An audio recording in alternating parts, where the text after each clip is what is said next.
For patients presenting with acute upper gastrointestinal bleeding, endoscopy allows both identification of the bleeding source and hemostatic treatment of actively bleeding lesions, which reduces the risk of further bleeding and the need for surgery. An international consensus group recommends endoscopy within 24 hours of presentation. But for patients at high risk for rebleeding or death, the optimal time for endoscopy is unclear.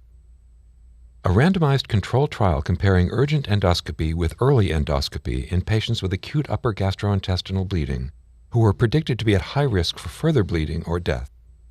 516 patients were randomized to receive either urgent endoscopy within 6 hours after gastrointestinal consultation or early endoscopy after 6 hours but within 24 hours after consultation.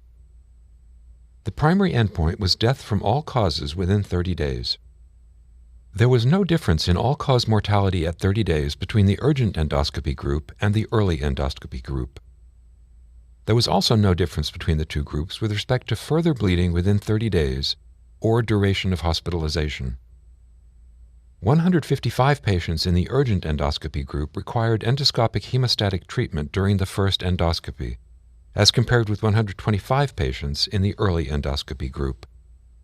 The authors conclude that for patients with upper gastrointestinal bleeding at high risk for further bleeding or death, endoscopy within 6 hours did not reduce mortality as compared with endoscopy within 24 hours. Full trial results are available at nejm.org.